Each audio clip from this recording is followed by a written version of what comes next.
TJ Noto with GearheadExchange, and we're back in the next series on the Packard 448 restoration at Woodies and Wheels here in Campbell, California. And we're once again with Matt Pumphrey, owner of Woodies and Wheels.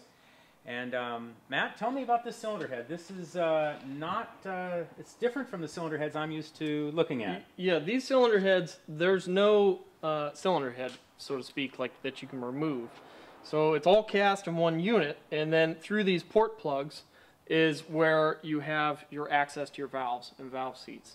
So your heads are here, and your cylinders, pistons are moving up in here, and then you have your port plugs. Now this has dual ignition, and your dual ignition or your spark plugs run right in those portholes, and that's where your firing is. This is known as an L head, so your valves are side valve. A T head has a valve on this side and a valve on that side, or and that, you know, they went up to about, Pierce ran a 4 valve per cylinder, so they would be a big giant combustion chamber.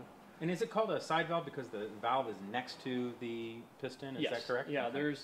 There's L head, side valve. I mean, you can call them all, you know, whatever it is. It's just the valves on the side of the piston. Then there's also an F head with one in the one like this and one on the overhead. So they, you know, there's just all kinds of different designs. I'm thinking back, and again, and we've talked about it before, but this is a pretty impressive casting for 1914.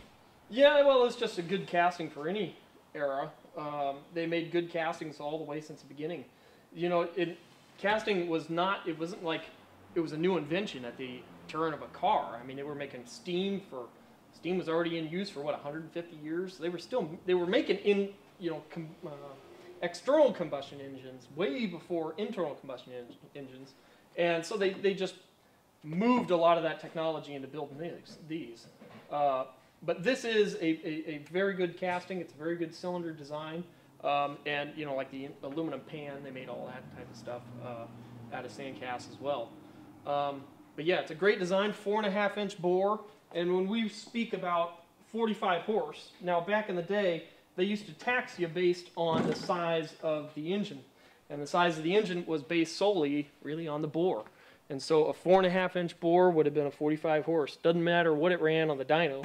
It was just known as a 45 horse, and then, you know, it went up from there. So Pierce 66 was a 66 horse, and the bore was, I don't know, big, and the stroke was even bigger. Well, this looks big here. I mean, it looks like you could fit a quart oil can up into it. Yeah. Yeah, would have been common in the day, but by today's standards, you don't too often see pistons that big. No. Or bores that big, I should say. Yeah, so here we've done we've had to sleeve this cylinder, and we have new valve guides, new valves, and everything made for it. When we make valves, it's not like we can just run to the local store and buy new valves. So here we started with a blank out of Argentina, and then CNC'd it out, and wound up grinding the stem, and then go out, and when we have it polished, hard chromed and polished again, and then I go and grind the seat, grind the length, and you have your perfect little valve there. So little is one thing that valve is not, Matt. Yeah, 2¼ inches. This is not too small of a valve, yeah.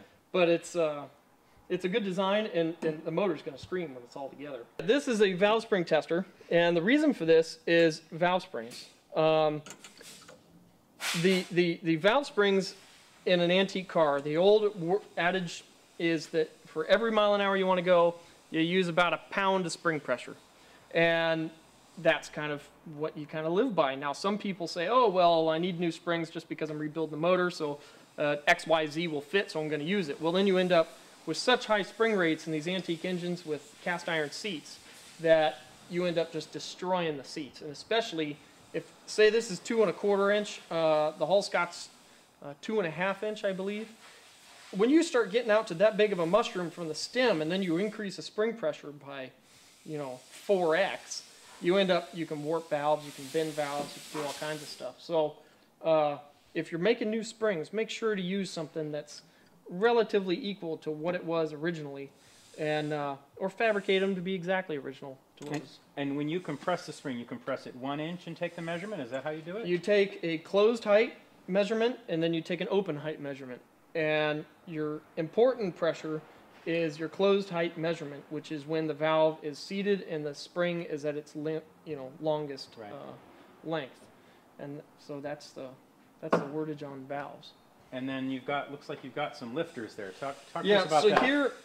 here are the lifters for the Packard. And you'll see people talk about, oh man, I got roller lifters, I got this, I got that. In high school, we used to put them in thinking they were so, the bee's knees or the cat's meow. And they've been around forever. And most people don't understand that. Most people don't understand that high-end antiques were far and away the highest quality car produced. And anyway, so these are new lifter bodies that we've fabricated for the old. And so this sits in the body here, as you can see. And then the cam's turning here, and it's basically hitting it up and down. And we've replaced it with needle bearings in the wheel, and basically just tightened up all the tolerances and made it so that it doesn't make any noise while it's running. So beautiful. And what material is that made out of? This is 660 bearing bronze, and this is another bearing steel that it rides on. And that's how you adjust the valve clearance right there? Yep, this is just like a modern piece, and you just adjust your clearance with your bolt there. And so is that actually actuate on the end of the valve then, right there? Yeah, so your valve is riding right dead on it like that. So your angles that you're never really thinking about until you have to get into it is that this has to be in line with the valve stem. So this has to be cut dead nuts flat to the seat. Otherwise, you'll end up pushing the seat, the valve like that, or and then you in the end of it. And yeah, and you end up really mucking it up. So you want that angle just dead flat to it, so it's not pushing on any weird angles or giving you any kind of weird readings in terms of clearance. Well, thanks for sharing this. I love the handmade characteristics that you see on these old engines, and all the parts. They really are beautiful, and it's just great to learn about them, and I appreciate your time. Hey, well, thank you. And thank you for watching, and we'll see you next time on Gearhead Exchange and Woodies and Wheels TV. Thank you.